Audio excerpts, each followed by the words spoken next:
mensaje traigo que anunciar, que aún ángeles quisieran dar. Reconciliados hoy es la divina voz. Estudios del Santuario, número 16, los velos y sus columnas, parte 2.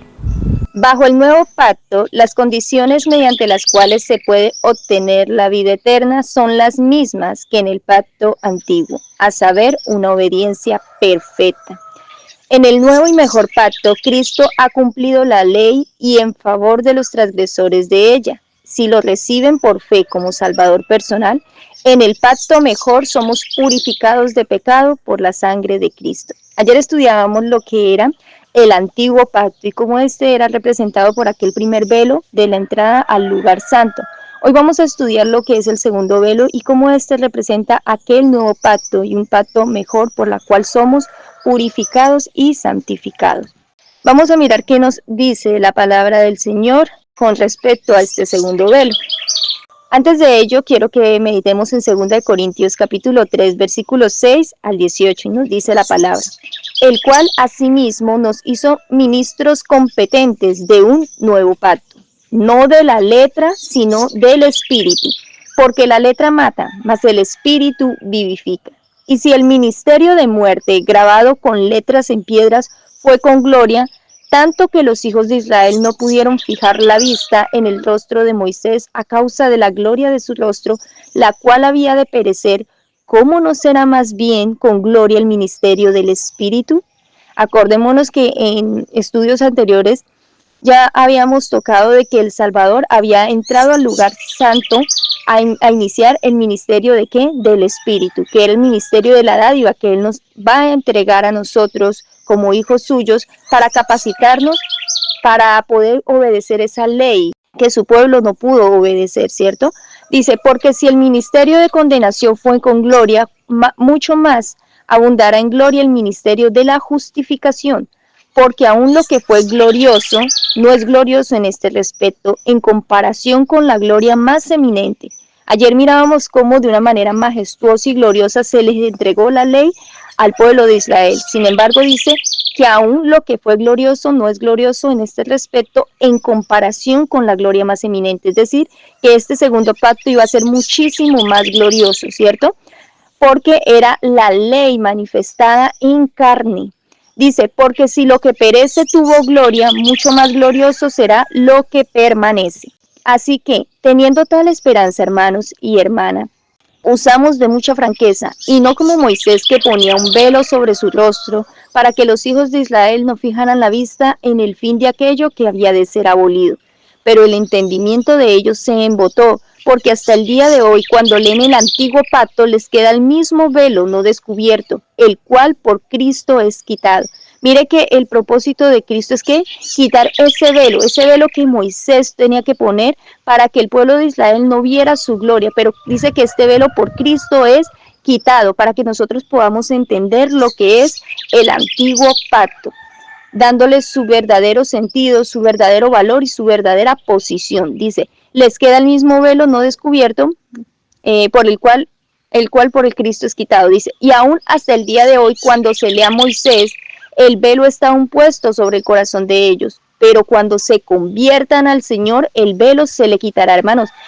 El propósito de Dios es este, que quitar este velo de nosotros para que nosotros podamos entender verdaderamente cuál era el propósito de Dios al entregarnos esta ley en estos 5 primeros libros de la Biblia y no menospreciarla, no dejarla a un lado, sino por el contrario, exaltarla, porque ese es el propósito de Dios, exaltar su ley y que nosotros podamos entender cuál es el verdadero propósito de este antiguo pacto. Dice, porque el Señor es el Espíritu, y donde está el Espíritu del Señor, allí hay libertad. Por tanto, nosotros todos, mirando a cara descubierta como en un espejo la gloria del Señor, somos transformados de gloria en gloria en la misma imagen como por el Espíritu del Señor. La gloria de Dios se manifiesta en esta ley inmutable, la cual es un trasunto de su carácter. Pero la única manera en que nosotros podamos ser transformados en esta gloria, que podamos poseer este mismo carácter, es a través del Espíritu del Señor. Somos transformados a medida que lo vamos contemplando. Entonces, eso es lo que vamos a meditar en el día de hoy. Cómo este nuevo ministerio, que es el ministerio del Espíritu, hace posible que nosotros, seres caídos, pecadores, podamos llegar nuevamente a estar en amistad con la ley de Dios. Dice la sierva del Eterno: los judíos rehusaron aceptar a Cristo como el Mesías y no pueden ver que sus ceremonias no tienen significado, que los sacrificios y ofrendas han perdido su propósito. El velo colocado por ellos en su terca incredulidad todavía está delante de su mente. Sería quitado si aceptaran a Cristo, la justicia de la ley. Vemos que aún en la actualidad, hermanos, hay muchos judíos que no aceptaron a Cristo como el Mesías prometido. Hay muchos judíos que no aceptan, hasta hoy no aceptan a Cristo como el enviado de Dios, que lo tienen como un profeta más, que lo tienen como un maestro, pero no como ese Mesías.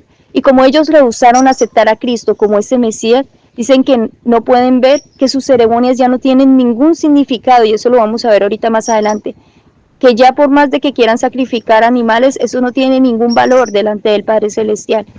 Pero si aceptaran a Cristo como la justicia de la ley, ese velo les sería quitado. Sigue diciendo la sierva: muchos en el mundo cristiano también tienen un velo. Mire que no solamente los judíos, sino también que el mundo cristiano tiene este velo. ¿De qué manera? Dice: delante de sus ojos y su corazón no ven con claridad lo que fue abolido. De esta manera tienen todavía este velo. Dice que no ven con claridad lo que fue abolido. No ven que fue únicamente la ley ceremonial la que fue abrogada en la muerte de Cristo. Pretenden que la ley moral fue clavada en la cruz. Es denso el velo que oscurece su entendimiento. Ayer tocábamos, hermanos, algo sobre ello, y es que el mundo cristiano en la actualidad considera que esta ley moral fue abrogada. Como el hombre no podía cumplirla, entonces Cristo vino a cumplirla por nosotros y nos exime de guardar la ley. Esto es lo que enseña el mundo cristiano moderno. Pero, ¿qué nos enseña la palabra? ¿Qué está escrito? ¿Qué dice la palabra del Señor? Que esta ley, dijo Cristo, yo no he venido a abolir la ley, sino a cumplirla. ¿Sí? Dice: pretenden que la ley moral fue clavada en la cruz. Es denso el velo que oscurece su entendimiento. El corazón de muchos está en guerra con Dios. ¿Por qué? Porque no están sujetos a su ley. Ya hemos venido estudiando de que nosotros de cierta manera debemos aprender aquí a sujetarnos, y eso es lo que no quiere el mundo. Por eso el mundo dice es que es imposible guardar la ley. Porque es imposible, porque no puedan, sino porque no quieren. Porque todos los medios se nos ha entregado, hermanos, para que nosotros podamos sujetarnos a la ley de Dios. Dice: tan solo cuando se pongan en armonía con la regla de su gobernante, puede Cristo ser de algún valor para ellos. Pueden hablar de Cristo como de su Salvador, pero Él les dirá finalmente: no os conozco. ¿No os habéis arrepentido genuinamente delante de Dios por la transgresión de su santa ley? Y no podéis tener fe genuina en mí, porque mi misión fue exaltar la ley de Dios. ¿Cuál fue la misión de Cristo? Exaltar la ley de Dios, no solamente de palabra, aunque también lo hizo, sino también de qué, en hecho y en verdad. Y mira que dice que estos que no quieren sujetarse a la ley de Dios tampoco pueden hablar de Cristo como de su Salvador. Porque ayer mirábamos que el propósito de la ley de Dios es mostrar nuestra pecaminosidad, es un espejo que muestra nuestra condición. Pero si nosotros no tenemos un verdadero concepto de pecado, tampoco vamos a tener una necesidad de un Salvador, tampoco vamos a requerir un Salvador. Y por lo tanto vamos a hablar de Cristo como el Salvador del mundo, pero no como mi Salvador personal, que eso es lo que el Señor desea, que nosotros nos apropiemos de esta gracia, de esta salvación que el Señor ha hecho por mí. Metámonos en la cabeza que esto, aunque el Salvador lo hizo por todo el mundo, nosotros debemos hablar de una manera propia. Es mi Salvador, de tal manera me amó Dios a mí, que dio a su Hijo unigénito, para que al yo creer no me perdiera, sino que tuviera vida eterna. Eso es lo que desea el Señor. Ahora vamos a hablar de lo que es ese segundo velo. Y este segundo velo está a la entrada del lugar santísimo. Era el velo que separaba el lugar santo del lugar santísimo. Y estaba compuesto por cortinas también de azul, púrpura, carmesí, lino torcido con querubines. Estos tenían, la diferencia del primer velo era que estos estaban bordados con querubines de oro. También tenían 4 columnas. Esta no tenía 5 columnas, sino tan solo 4 columnas de madera de acacia cubiertas de oro. También tenía 4 capiteles de oro y 4 basas de plata. Las basas de la primera columna eran de bronce. Las basas de este segundo velo eran de plata.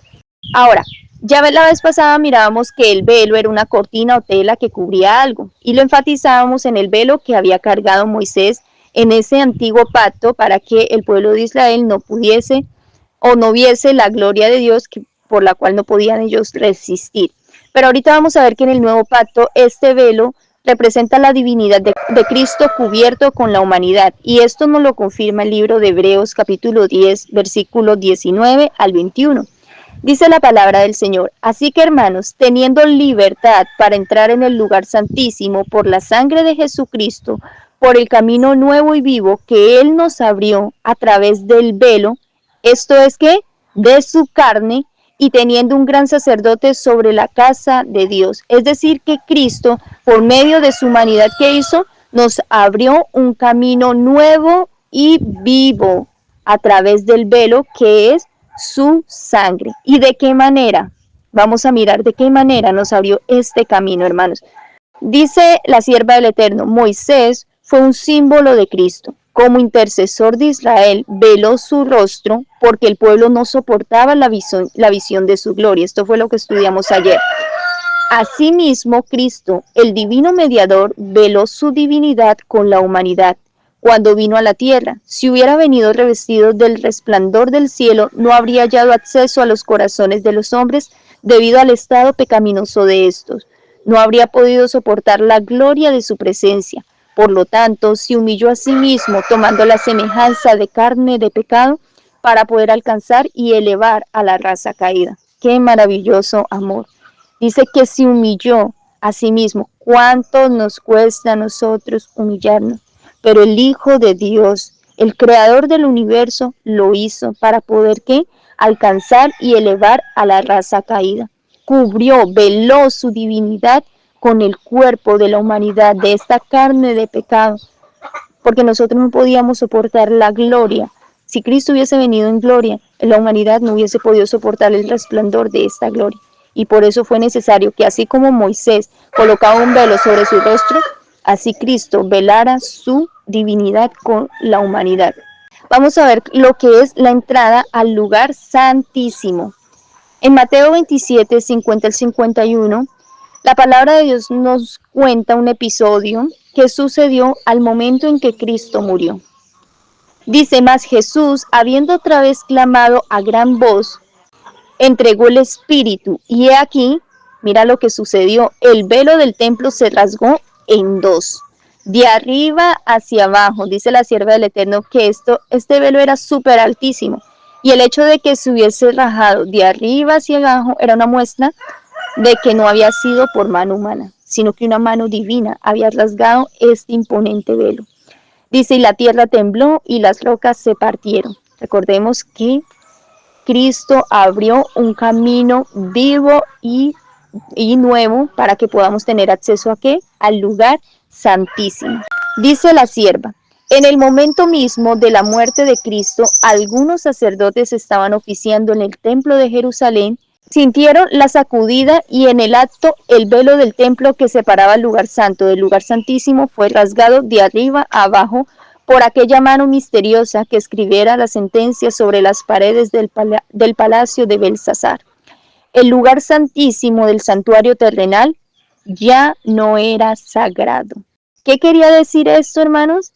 Que los sacrificios y las ofrendas y la sangre de todos estos animales iba a ser ¿qué? Abolido. Sigue diciendo: desde aquel momento quedaba ya sin valor alguno la sangre de los corderos que eran ofrecidos en el templo. El Cordero de Dios, al morir, había consumado el sacrificio aceptable por los pecados del mundo. Al morir en la cruz del Calvario, Cristo abrió un camino viviente y nuevo tanto para los gentiles como para los judíos.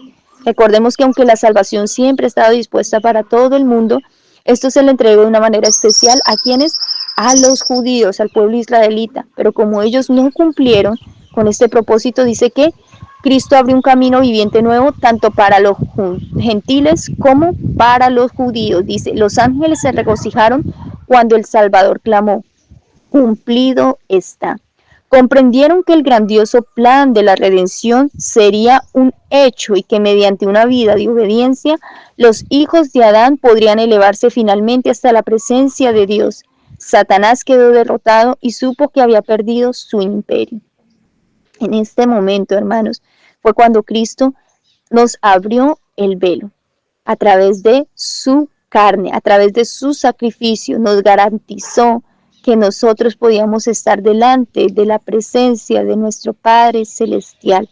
Y esa es la obra que Él empieza a hacer después de que resucita y va ante la presencia del Padre. Empezar a capacitar a su pueblo para que éste pueda empezar a guardar la ley. Dice, el símbolo había encontrado en la muerte del Hijo de Dios la realidad que prefiguraba. El gran sacrificio había sido hecho. Estaba abierto el camino que llevaba al Santísimo. Había sido preparado para todos un camino nuevo y viviente. Ya no necesitaría la humanidad pecaminosa y entristecida esperar la salida del sumo sacerdote. Desde entonces, el Salvador iba a oficiar como sacerdote y abogado en el cielo de los cielos. Era como si una voz viva hubiese dicho a los adoradores, ahora terminan todos los sacrificios y ofrendas por el pecado. Mira cómo lo describe la sierva. Dice, es como si una voz hubiese dicho que ahora terminan todos los sacrificios y ofrendas por el pecado. Ya no hay más sacrificio, porque ya el gran sacrificio fue hecho. El Hijo de Dios ha venido conforme a su palabra. Heme aquí, en la cabecera del libro está escrito de mí, para que haga, oh Dios, tu voluntad. Por su propia sangre, Él entra una sola vez en el santuario, habiendo tenido eterna redención. Un sacerdocio perfecto. Esto es el nuevo pacto. Un nuevo pacto es un sacrificio perfecto y un sacerdocio perfecto. Por eso fue que los sacrificios caudicaron en el momento en que Cristo murió en la cruz del Calvario, porque de ahí en adelante dice que Él se ofrecería una sola vez y para siempre, presentando delante del Padre Celestial su sangre. Y también, siendo Él la ofrenda, también es que el sacerdote, aquel que intercede por nosotros. Ahora, en este segundo velo, también conocido como nuevo pacto, nueva dispensación, ministerio del Espíritu, ministerio de vida, porque el Espíritu vivifica, y es conocido como el ministerio de la justificación. Ayer estudiábamos que la ley no tenía ningún poder para justificarnos delante de Dios, porque aunque el pueblo de Israel quiso obedecer la ley por su propia justicia, no pudo hacerlo. Y cuando ellos se dieron cuenta de que eran incapaces de obedecer esta ley que era tan santa, tan exaltada, se dieron cuenta de que necesitaban a alguien que los justificara, se dieron cuenta que necesitaban de un Salvador. Por eso ahorita vamos a ver lo que es el ministerio de la justificación por la fe. En Hebreos 8, del 6 al 10 nos dice la palabra, pero ahora tanto mejor ministerio es el suyo, cuanto es mediador de un mejor pacto, establecido sobre mejores promesas, porque si aquel primero hubiera sido sin defectos, ciertamente no se hubiera procurado lugar para el segundo. Dice que este es establecido sobre ¿qué? Sobre mejores promesas, porque el primero eran las promesas del hombre para con Dios. Nosotros haremos todo lo que tú nos mandas y obedeceremos. Ya nos dimos cuenta de que estas promesas fallaron, pero este segundo pacto representan las promesas de Dios para con nosotros. ¿Y cuál es esa promesa? Vamos a ver, hermanos. Dice, porque reprendiéndolos dice, he aquí vienen días, dice el Señor, en que estableceré con la casa de Israel y la casa de Judá un nuevo pacto, no como el pacto que hice con sus padres el día que los tomé de la mano para sacarlos de la tierra de Egipto. ¿Por qué? Porque ellos no permanecieron en mi pacto. Ellos no permanecieron en su pacto, sino que lo quebrantaron, dice, y yo me desentendí de ellos, dice el Señor, por lo cual este es el pacto que haré con la casa de Israel después de aquellos días, dice el Señor. Pondré mis leyes en la mente de ellos y sobre su corazón las escribiré. Y seré a ellos por Dios y ellos me serán a mí por pueblo. ¿Cuál era el nuevo pacto? ¿Cuál era la promesa de Dios para con su pueblo? De que sería Él quien pondría su ley en nuestros corazones. Ya no es, Padre, yo voy a obedecer, sino tú vas a obedecer porque yo te voy a dar la capacidad para que lo puedas hacer. ¿Sí? Este es el nuevo pacto, las promesas de Dios para con su pueblo. Dice la sierva del Eterno, las bendiciones del nuevo pacto se fundan únicamente en la misericordia. Las bendiciones del nuevo pacto se fundan únicamente en la misericordia, evidenciada en el perdón de la injusticia y de los pecados. Ayer mirábamos que el carácter de Dios es ¿qué? Justicia y misericordia. Que cuando Él se le reveló a Moisés y le mostró su gloria, lo que hizo fue revelar su nombre, su carácter. Jehová, fuerte, misericordioso y piadoso, tardo para la ira y grande en misericordia. Pero que ¿qué? Que de ningún modo tendrá por inocente al malvado. Entonces dice la sierva, todos los que humillen sus corazones y confiesen sus pecados encontrarán misericordia, gracia y seguridad. Es decir, que aunque Cristo murió por todo el mundo, hay una condición para poder ser participantes de esta salvación. A mí me da mucha tristeza porque hoy en día el mundo solamente se basa en la misericordia de Dios y piensan que como Dios es misericordia y habla del reino de los cielos, entonces todo el mundo se muere y se va para el reino de los cielos. Ya Dios le perdona sus pecados sin importar si hayan arrepentido o no, pero Dios los ha recibido allí en su santa gloria. No, hermanos, el Satanás tiene engañado al mundo, porque hay una condición. ¿Y cuál es la condición? Debe haber una humillación. Dice, deben humillar sus corazones y confesar sus pecados. Entonces de esta manera podrán encontrar la misericordia, la gracia y la seguridad. No hay otra manera. Dice que todo aquel que cree, pero si no cree, el Señor no puede hacer absolutamente nada. Porque si no hay un deseo, un anhelo del corazón de ser renovado, el Padre Celestial no puede llevar a su reino personas que estén rebelados contra su propia justicia, porque se volvería a desatar una rebelión en el cielo. Dice, ¿acaso ha dejado de ser justo Dios porque manifiesta misericordia hacia el pecador? Pregunta la sierva. ¿Será que el Salvador deja de ser justo o será que Dios deja de ser justo porque manifiesta misericordia hacia aquel que no lo merece? Dice, ¿ha deshonrado él su santa ley y de aquí en adelante pasará por alto la violación de ella? Dios es fiel a sí mismo, no cambia. Las condiciones de la salvación son siempre las mismas. ¿Cuál es la condición? Una obediencia perfecta. Tanto en el antiguo pacto como en el nuevo pacto se nos exige obediencia perfecta. ¿Cuál es la diferencia? Que en el antiguo pacto es tratar de obedecer sin Dios, por justicia propia, por su propia cuenta. Pero en el nuevo pacto se nos ha dado un rescate para que nosotros podamos cumplir con los requerimientos de la ley y podamos ofrecerle a Dios una obediencia no parcial, sino perfecta. La promesa del Señor es que Él nos daría un corazón nuevo. En Ezequiel 36, 25 al 27 nos dice la palabra: esparciré sobre vosotros agua limpia y seréis limpiados de todas vuestras inmundicias. ¿Qué representa esta agua limpia? Ya lo sabemos, el Espíritu Santo de Dios. Dice, esparciré sobre vosotros agua limpia para que seáis limpiados de todas vuestras inmundicias, de todo vuestro pecado.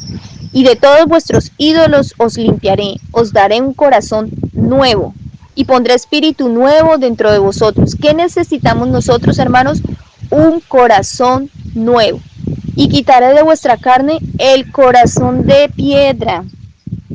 Este es el corazón que tiene el hombre antes de conocer a Dios. Un corazón de piedra, duro. Un corazón en donde no puede penetrar la verdad del Señor. Dice, y os daré un ¿qué? Un corazón de carne. Y pondré dentro de vosotros mi espíritu, y haré que andéis en mis estatutos, y guardéis mis preceptos, y los pongáis por obra. Hermanos, el Señor ha prometido que Él guardará la ley en nosotros, por nosotros, que Él nos capacitará para que esto sea una realidad en nuestra vida. Pero dice, soy yo. soy yo el que haré esta obra en ustedes, porque el corazón del ser humano es duro como una piedra. Por eso necesitamos un cambio de corazón y una renovación del espíritu. Sin embargo, la palabra de Dios también nos dice, ¿acaso puede el etíope cambiar su color o el leopardo mudar sus manchas? No pueden, dice. Así tampoco vosotros podéis hacer lo bueno estando habituados a hacer el mal. No podemos, hermanos, por nuestra propia fuerza, pero se nos ha dado una promesa. ¿Y cuál es la condición? Creer. Creer que esto es una realidad y andar de acuerdo a esto que está allí escrito. También 2 Corintios 3, 2 al 3 nos dice, nuestras cartas sois vosotros, escrita en nuestros corazones, conocidas y leídas por todos los hombres, siendo manifiesto que sois carta de Cristo, expedida por nosotros, escrita no con tinta, sino con el Espíritu del Dios vivo, no en tablas de piedra, sino en las tablas de carne del corazón. En el antiguo pacto, esta ley estaba escrita ¿en qué? En tablas de piedra, y esas tablas de piedra representan nuestro corazón duro, cuando queremos guardar la ley de Dios en la letra, pero sin el verdadero espíritu. Y recordemos que dice la palabra que la letra mata, pero es el espíritu que vivifica. Por eso necesitamos la obra del Espíritu Santo obrando en nuestros corazones para que esta ley pueda ser escrita aquí en nuestro corazón de carne, en este nuevo corazón que el Señor está dispuesto a darnos. ¿Y de qué manera Él nos da un nuevo corazón, hermanos? A medida que nosotros nos vamos acercando más a Dios y vamos conociendo más su carácter santo, justo, pero también su misericordia y su gran amor, el corazón del ser humano se quebranta ante aquel que dio todo para que nosotros pudiésemos ser salvos. Y en ese momento, cuando el corazón de piedra es quebrantado, que fue lo que pasó con Moisés cuando el pueblo del Señor, de Dios quebrantó el pacto, dice que Moisés también quebrantó estas tablas de la ley. El pacto fue quebrantado, pero entonces Dios les iba a mostrar allí a ellos un nuevo pacto. Sus corazones necesitaban ser quebrantados, así como estas tablas, para que nosotros podamos sentir la necesidad de un nuevo corazón. Dice la sierva, la misma ley que fue grabada en tablas de piedra es escrita por el Espíritu Santo sobre las tablas del corazón. Ese dedo que escribió las tablas, los mandamientos en las tablas de la ley representa el Espíritu Santo, que es el mismo que obra en nuestros corazones. Dice, en vez de tratar de establecer nuestra propia justicia, aceptamos que la justicia de Cristo. Su sangre expía nuestros pecados, su obediencia es aceptada en nuestro favor. Entonces el corazón renovado por el Espíritu Santo producirá los frutos del Espíritu. Mediante la gracia de Cristo viviremos obedeciendo la ley de Dios escrita en nuestro corazón. ¿Mediante la qué? La gracia de Cristo viviremos obedeciendo la ley de Dios escrita en nuestro corazón. Al poseer el Espíritu de Cristo, andaremos como Él anduvo. Hay una cita de la sierva del Eterno donde dice que nosotros no queremos el espíritu de otro, sino el Espíritu de Cristo. Este es el espíritu que necesitamos, el espíritu de aquel que anduvo en esta tierra, aunque en una naturaleza caída, en una carne de pecado, pero que satisfació los requerimientos de la ley, condenó al pecado en la carne. Solamente poseyendo el espíritu de Cristo podemos andar así como Él anduvo. Y hermanos, Cristo vino a satisfacer o a cumplir ese primer pacto que el pueblo de Israel no pudo cumplir. El pueblo de Israel, ¿qué dijo? Nosotros haremos y obedeceremos todo lo que tú nos has mandado. ¿Lo hicieron? No lo hicieron. ¿Pero qué dijo Cristo? He aquí, vengo para hacer tu voluntad, oh Dios, como en el rollo está escrito de mí. Porque el hacer la voluntad de Dios para Cristo era un gozo. Entonces, Él satisfizo este primer pacto que el pueblo de Israel no pudo satisfacer. Por eso, es mediador de un nuevo pacto, de un nuevo y mejor pacto. Estas cortinas también estaban hechas de azul, púrpura, carmesí y lino torcido, pero estos tenían querubines. Ayer mirábamos algo de lo que representaban estos colores, que eran la representación del arco iris, que este arco iris lo vemos nosotros en los cielos, pero que también en el trono de Dios hay un arco iris, y aún en la cabeza de el Salvador también le rodea un arco iris. Pero ahorita vamos a enfatizarnos estos querubines, en los querubines. Dice, en Isaías 37 al 16 dice, Jehová de los ejércitos, Dios de Israel, que moras entre los querubines, solo tú eres Dios de todos los reinos de la tierra. Tú hiciste los cielos y la tierra. Estos querubines en este velo representan que la presencia de Dios está entre querubines. El primer velo no tenía querubines porque era el primer pacto, el que se había hecho aquí en la tierra. Pero el segundo es el ministerio que Cristo está llevando a cabo, ¿dónde? En el cielo, allí en medio de los querubines. Y la vez pasada también meditábamos rápidamente del ministerio de los ángeles, de cómo ellos también participan de este ministerio que el Salvador está llevando a cabo allí en el cielo. Y dice la sierva del Eterno, me pareció muy linda esta cita, es una promesa, hermanos. Dice, hermanos, no es ahora tiempo de llorar y desesperarnos, ni tampoco de ceder a la duda y a la incredulidad. El enemigo siempre va a querer poner esto en nuestros corazones, duda e incredulidad. ¿Será que sí estoy siendo salvo? ¿Será que el Señor sí me perdona? Va a poner cantidad de pensamientos que nos haga dudar de la misericordia y el amor de Dios. Pero mira lo que nos dice la sierva. Cristo no es ahora un Salvador que esté en la tumba nueva de José, cerrada con una gran piedra y sellada con el sello romano. Tenemos un Salvador resucitado. Él es el Rey, el Señor de los ejércitos. Se sienta entre los querubines y en medio de la disensión y el tumulto de las naciones guarda todavía a su pueblo. En medio de todas las cosas que están pasando a nuestro alrededor, Él tiene un cuidado tierno y especial por cada uno de sus hijos, hermanos. No lo dudemos, no dudemos. Mire, yo creo que es el solo hecho, hermanos, que nosotros salgamos de la casa y regresemos nuevamente a ella con bien. Es una muestra palpable del cuidado protector que el Señor tiene para con cada uno de nosotros. Él vela cada uno de nuestros pasos. El que reina en los cielos es nuestro Salvador. Él mide toda prueba, vigila el fuego del horno que ha de probar cada alma. Cuando las fortalezas de los reyes sean derribadas, cuando las saetas de la ira de Dios atraviesen el corazón de sus enemigos, su pueblo estará salvo en sus manos. Aunque las naciones estén en tumulto, dice que el pueblo de Dios estará salvo en sus manos, porque Él tiene un cuidado protector por cada uno de sus hijos. Y así es, hermanos, tanto con lo espiritual como con lo carnal o terrenal, ¿sí? El Señor nos cuida, el Señor ha hecho promesas magníficas para con cada uno de nosotros y nosotros debemos aferrarnos a esas promesas del Señor y tener en cuenta de que Cristo es un ser resucitado, que está allí, que mora entre la santidad, entre querubines y que aún tiene cuidado de cada uno de nosotros. Ayer mirábamos de que este arco iris nos mostraba lo que era el amor de Dios, que este arco iris mostraba de que Dios no se había olvidado de nosotros. Pues bien, hermanos, aquí la sierva nos vuelve a recalcar esto, de que no nos desanimemos, de que no pensemos que no hay una provisión suficiente para que nosotros podamos ser salvos y también para que en esta vida terrenal podamos ser protegidos por su gracia. Este tenía 4 columnas de madera de acacia y estaban cubiertas de oro. Ayer mirábamos que también la madera y el oro representan humanidad, divinidad. Entonces aquí vemos la unión de lo divino con lo humano. Y esto representa el Evangelio, o los 4 evangelios, que están en Mateo, Marcos, Lucas y Juan.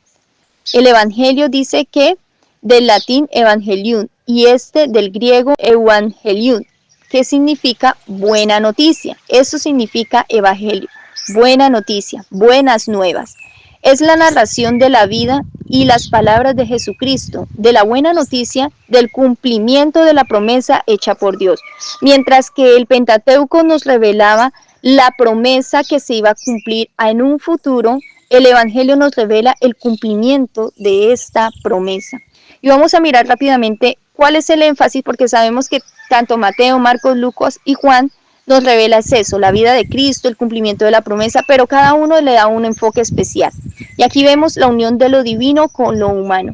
Aquí vemos de que, aunque todos estos 4 hombres fueron inspirados por el Espíritu de Dios, cada uno revelaba lo que mayor impresionaba su corazón. El libro de Mateo dice que fue escrito por el publicano que llegó a ser discípulo de Jesús. Mateo relata que Jesús, como el Mesías de Israel, es rechazado y ejecutado y pronuncia juicio sobre Israel y sus líderes y se convierte en la salvación de los gentiles. El Evangelio refleja las luchas y conflictos entre la comunidad del evangelista y otros judíos, particularmente con su aguda crítica a los escribas y fariseos. Antes de la crucifixión se les conoce como israelitas, el título honorífico del pueblo elegido de Dios, pero después de eso se le llaman simplemente judíos, una señal de que a través de su rechazo de Cristo, el reino de los cielos les había sido quitado y entregado a la iglesia. El objetivo de Mateo es demostrarle a los judíos que Jesús era efectivamente el Mesías que tanto habían esperado. Entonces el énfasis que hace Mateo, y cuando nosotros leemos, es el conflicto que hubo entre los escribas y los fariseos y el Mesías prometido. Y finalmente el propósito de Mateo es que el pueblo pueda conocer o aceptar a Cristo como ese Mesías que tanto habían esperado. Ahora, el libro de Marcos fue escrito por un personaje conocido también en la Biblia como Juan Marcos. Era Juan, se llamaba Juan, pero tenía por sobrenombre Marcos. Y él era compañero e intérprete de Simón Pedro. Y el enfoque de Marcos se centra en Jesús como el sirviente de Dios. Los capítulos 1 al 2 pasan por alto el nacimiento y la infancia de Cristo y pasan directamente al ministerio de Juan el Bautista y el bautismo, la tentación, la predicación y los milagros de Cristo. Aquí vemos que Marcos enfatiza más que todos en qué, en lo que fue la obra ministerial de Cristo. Es más, él pasó por alto lo que fue la infancia, la niñez de Cristo y de una vez se pasa a lo que es el inicio del ministerio, ¿sí? Él enfatiza también, si nosotros leemos rápidamente Marcos, él habla mucho de los milagros que hizo Cristo. Marcos más que todo se enfatiza es el ministerio del Salvador. Ahora, Lucas era un médico y colaborador de Pablo. Lucas, el médico Lucas, yo creo que ya lo hemos escuchado. Dice que él relata la vida de Jesús de Nazaret, centrándose especialmente en su nacimiento, ministerio público, muerte y resurrección, y termina con el relato de su ascensión. El propósito de Lucas al escribir una historia de la vida y muerte y resurrección de Jesucristo era que las personas fuera de la fe y cultura judía pudieran entender el mensaje de la salvación. El médico Lucas, él inicia este libro del Evangelio diciendo que él iba a tratar de hacerlo de una manera cronológica. Él trató de presentar la vida del Salvador de una manera cronológica y así presentar como una biografía completa de lo que fue la vida, la muerte y la resurrección de Cristo. Y el propósito de él era que personas fuera de los judíos pudieran entender el mensaje de la salvación. Entonces mire qué bonito, hermanos, porque vemos que aunque todos estos hombres han sido inspirados o fueron inspirados por Dios, cada uno le daba el enfoque según el propósito que ellos tenían en su corazón, ¿sí? Pero todos estaban unidos en un mismo espíritu. Y terminamos con Juan, que es el discípulo amado de Jesús. Dice que el Evangelio de Juan contiene una abundancia de doctrina. Para mí, yo creo que todos los evangelios tienen cosas muy lindas, pero para mí el libro de Juan es maravilloso. Este es uno de los libros preferidos míos de la Biblia, es el libro de Juan. Dice que él tiene abundancia de doctrina, siendo alguno de sus temas principales la divinidad de Jesús como el Hijo de Dios, la expiación de Cristo, la vida eterna, el don del Espíritu Santo, la necesidad de nacer de nuevo y la importancia de amar a los demás y creer en el Salvador. El libro de Juan nos da un amplio conocimiento de cuál fue el propósito de la vida del Salvador aquí en la tierra. Por eso es que mientras los otros evangelios enfatizaban más en lo que era la vida terrenal del Salvador, Juan enfatizó más en la obra espiritual que él estaba haciendo y que venía a hacer después de su ascensión al cielo. Entonces, básicamente, estas 4 columnas estaban representadas por estos 4 evangelios que nos vino a revelar lo que era la buena noticia de un Salvador. Ahora, esto también tenía 4 basas de plata. Y la vez pasada estudiábamos que la plata representaba redención, rescate, ¿cierto?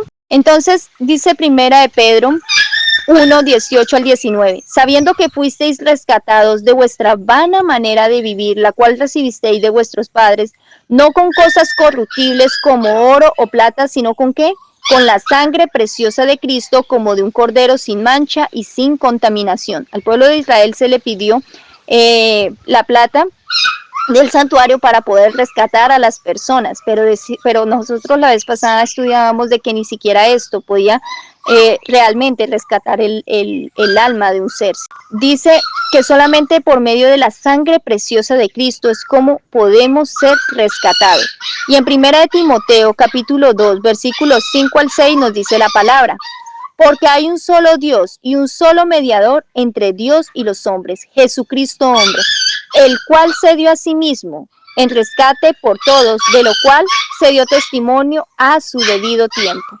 ¿Sí? Es decir, que a su debido tiempo, cuando vino el cumplimiento del tiempo, dice que Cristo vino a pagar este rescate que el hombre necesitaba para poder entrar en una nueva relación con el Padre Celestial, ¿sí?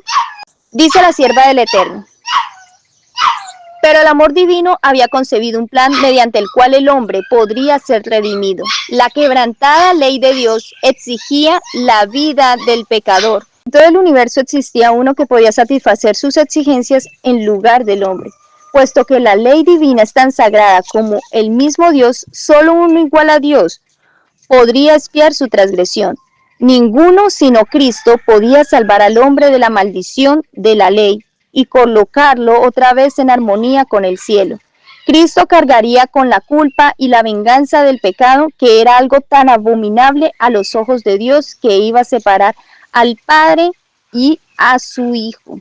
Mire, este era el rescate que Dios se había provisto para que la humanidad fuese redimida de la condenación de la ley. Porque recordemos que la ley no nos ofrece ningún medio de salvación. La ley solamente nos muestra el pecado y aún nos condena. Pero Dios ha provisto un rescate para que nosotros como pueblo suyo podamos ser redimidos y podamos ser eximidos de lo que es la condenación de la ley. El misterio de la redención, el amor de Dios hacia un mundo que no le amaba.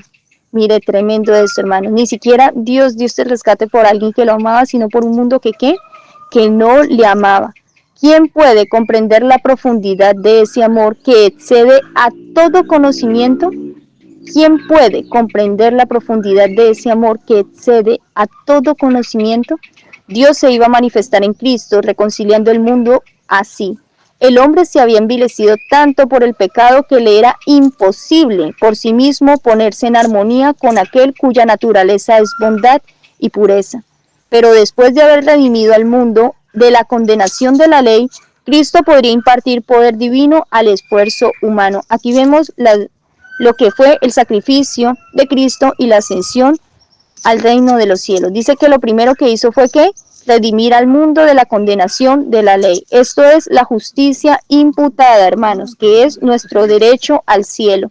Y luego impartiría poder divino al esfuerzo humano, que representa la justicia impartida, que es nuestra idoneidad para el cielo. Dice: así, mediante el arrepentimiento ante Dios y la fe en Cristo, los caídos hijos de Adán podrían convertirse nuevamente en hijos de Dios.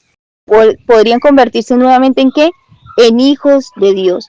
No lo dudemos, hermanos. Una vez que nosotros hemos aceptado ese rescate, nos hemos convertido en hijos de Dios, y los hijos de Dios han de poseer el carácter de Dios. No podemos decir que somos hijos de Dios mientras estemos reflejando el carácter del maligno. Que el Señor nos ayude para que esta transformación se pueda llevar a cabo en cada uno de nosotros y podamos darle honor a este nombre que el Señor nos ha dado: hijos de Dios. Dice: esta salvación no es apreciada ni siquiera a medias. No se considera de valor infinito la salvación que se nos ofrece por medio de la sangre de Jesús. Por la fe debemos aceptar plenamente este don como el gran obsequio de Dios otorgado por medio de Jesucristo. ¿Por qué somos tan fríos?, pregunta la sierva. Aquí vamos a mirar algunas preguntas para que nos examinemos y meditemos en ellas, hermanos. ¿Por qué somos tan fríos? ¿Por qué somos mundanos? ¿Por qué somos tan descuidados? ¿Por qué no arde el amor de Jesús sobre el altar de nuestros corazones? Él llevó la carga de nuestros pecados y pesares. ¿Por qué no tenemos más fe? ¿Por qué no confiamos y lo recibimos todo por la fe de la mano que fue clavada a la cruz a fin de ser poderosa para salvar? ¿Por qué no podemos confiar en ese amor que se nos ha manifestado en un sacrificio tan infinito para que pudiésemos vivir? Miremos por fe la cruz. Miremos y vivamos. ¿Qué nos dice? Miremos por fe al que murió en la cruz. Miremoslo a Él y vivamos, hermanos. Dice, este será nuestro estudio y nuestra canción por toda la eternidad. La ciencia de la cruz es tan hermosa, hermanos, que no solamente la vamos a estudiar aquí en la tierra, porque aquí no vamos a lograr abarcar todo lo que representa el plan de la salvación. Pero dice que este será nuestro estudio, nuestra canción por toda la eternidad, hermanos. Ahora vamos a mirar, ya finalizando, lo que es los 5 capiteles de oro. Y ayer mirábamos que estos capiteles representaban la gloria de Dios manifestada en su ley. Pero ahorita vamos a ver que estos capiteles representan la gloria de Dios reflejada en su gracia, misericordia y juicio. Son el cimiento del trono de Dios. Y en Romanos capítulo 5, versículo 19 al 21 nos dice la palabra. Porque así como por la desobediencia de un hombre los muchos fueron constituidos pecadores, así también por la obediencia de uno los muchos serán constituidos justos, es decir, por Cristo. Pero la ley se introdujo para que el pecado abundase, mas cuando el pecado abundó, sobreabundó la gracia. Dice que el conocimiento de la ley es el conocimiento del pecado. Y a medida que nosotros más vamos conociendo la ley de Dios, vamos viendo más nuestro pecado. Y de esta manera, gloria a Dios porque Él ha hecho una provisión perfecta y completa y dice que sobreabunda la gracia. Es decir, que a medida que nosotros más nos vayamos viendo pecadores delante de la presencia del Señor, por eso tan importante también conocer la ley, hermano, en su profundidad, para que podamos ver la manera en que el Salvador nos mira y nos escudriña. Y es allí cuando necesitamos una sobreabundancia de la gracia divina, para que así como por el pecado reinó para muerte, así como el pecado reinó para muerte, así también la gracia reine por la justicia para vida eterna mediante Jesucristo, Señor nuestro. La justicia de Cristo. Somos justificados por la fe en Cristo Jesús. Esta justicia que abate en el polvo de la tierra la gloria del hombre y hace por lo que no puede hacer por sí mismo. Eso es lo que hace primero el Espíritu del Señor, abatir nuestra propia gloria en el polvo de la tierra. ¿Cómo? Viéndonos incapacitados para poder guardar la ley por nuestra propia justicia. Y entonces es allí cuando Dios pueda obrar en cada uno de nuestros corazones, cuando nosotros reconocemos que somos incapaces de hacerlos por nuestras propias fuerzas. Y en Efesios 2, del 4 al 9 nos dice, pero Dios que es rico en misericordia por su gran amor con que nos amó, aun estando nosotros muertos en pecados, nos dio vida juntamente con Cristo. Por gracia sois salvos. ¿Qué es lo que nos da la salvación? La gracia, dice, y juntamente con Él nos resucitó y asimismo nos hizo sentar en los lugares celestiales con Cristo Jesús, para mostrar en los siglos venideros las abundantes riquezas de su gracia en su bondad para con nosotros en Cristo Jesús. Porque por gracia sois salvos por medio de la fe. Y esto no es de vosotros, pues es don de Dios, no por obras, para que nadie se gloríe.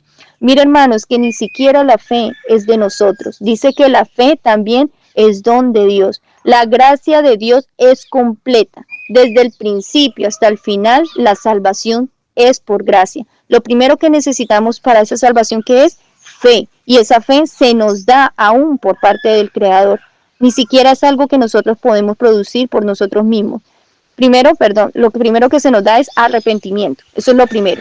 El Señor nos muestra nuestra condición y pone en nosotros, porque también el arrepentimiento es don de Dios. Nosotros no nos podemos arrepentir por nosotros mismos. Cristo, poniendo su Espíritu en nuestros corazones y mostrándonos la magnificencia de su ley, pone en nosotros arrepentimiento. Y después que pone arrepentimiento, coloca la fe.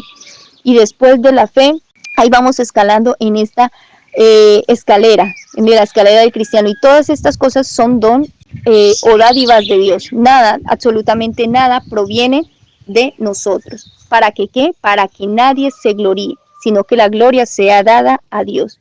Gracia es un don o una dádiva inmerecida. La gracia es un favor inmerecido. Los ángeles que no saben nada del pecado no comprenden qué significa que se les extienda la gracia. Mire que ni siquiera los ángeles que están delante del trono del Padre Celestial comprenden plenamente lo que es la gracia, ¿sí? Lo que es que se les extienda la gracia. ¿Por qué? Porque ellos no han tenido que requerir de ello, pero nosotros sí, hermanos. Por eso el trono de Dios estará en medio de los redimidos, porque al que mucho se le perdona, mucho ama. Dice, pero nuestra pecaminosidad demanda la dádiva de la gracia de un Dios misericordioso, una dádiva de un Dios misericordioso, que es una muestra del carácter del Señor, misericordia. Dice, fue la gracia la que envió a nuestro Salvador a buscarnos cuando éramos peregrinos para llevarnos de vuelta al redil. Mire que otra de las cosas interesantes que nos muestra que la gracia no es que nosotros vayamos a buscar esa gracia, es que esa gracia vino y nos buscó a nosotros, porque es que el Salvador fue el que dejó el trono y vino a buscarnos. El mundo no está amistado con Dios. El mundo no siente ningún deseo de estar en armonía con Dios. La naturaleza caída no siente ese deseo, a menos que sea Cristo el que implante ese deseo y esa necesidad en nosotros. Entonces esa gracia vino y nos buscó. Dice, la gracia es un atributo de Dios puesto al servicio de los seres humanos indignos. Nosotros no la buscamos. Mire, la gracia es puesta al servicio de los seres humanos indignos. Nosotros no la buscamos por nuestra propia cuenta, dice, pero ella fue mandada en busca de nosotros. La gracia divina es el gran elemento del poder salvador. Sin ella, todo esfuerzo humano es inútil. Si nosotros estamos tratando de hacer las cosas por nuestra fuerza y no estamos haciendo uso de la gracia que el Señor nos ha dado, cualquier esfuerzo humano es inútil. En el don incomparable de su Hijo ha rodeado Dios al mundo entero en una atmósfera de gracia tan real como el aire que circula en derredor del globo.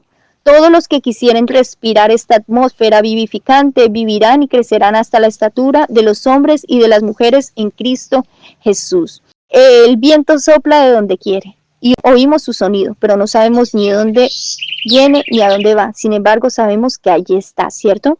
Porque no podemos ignorar los efectos que tiene este viento. Así es todo aquel que es nacido del Espíritu, dice la palabra del Señor. Y así como nosotros no ignoramos esa atmósfera que rodea el globo, que nosotros respiramos, tampoco podemos ignorar de que Dios ha puesto su vida espiritual en cada uno de aquellos que creen en Él. Es una realidad, aunque no lo podamos ver, podemos ver sus efectos, hermanos. Todos tenemos un testimonio de lo que la gracia del Señor ha hecho en nuestras vidas. Y también sabemos que hay una promesa que el que comenzó esa buena obra en cada uno de nosotros, la perfeccionará y la terminará hasta la venida de nuestro Señor Jesucristo. Por eso, hermanos, ya para finalizar, recordemos que el Señor nos ha dicho, hijo mío, hija mía, vive, porque he hallado un rescate. Ese rescate es Cristo Jesús, hermanos. Confiemos en esa gracia que nos ha de capacitar para que nosotros bajo este nuevo pacto podamos vivir para agradar solamente al Señor. Pero a medida que nosotros vamos conociendo más la santidad del Señor, también debemos ir estudiando lo que es su amor y su misericordia para que nuestro corazón se enternezca y pueda sentir un vivo deseo de querer servir al Señor. ¿Cuál es el deseo del Señor? En Oseas dice, te llevaré al desierto y allí haré que te vuelvas a enamorar de mí. Eso es lo que está haciendo el Salvador en este momento, hermanos, conquistando nuestros corazones, hablando a nuestro corazón, para que nosotros le podamos ofrecer a Dios un servicio de amor, porque el perfecto amor a Dios echa fuera el temor. Que el Padre Celestial les bendiga, hermanos. Espero que haya sido de bendición, que se haya podido escuchar y que podamos cada día hacer uso de esa gracia que el Señor ha dispuesto para con cada uno de nosotros. Suscríbete a nuestro canal, dale like y comparte el video para que otros se puedan ver beneficiados con estos mensajes. Que el Padre Celestial te bendiga.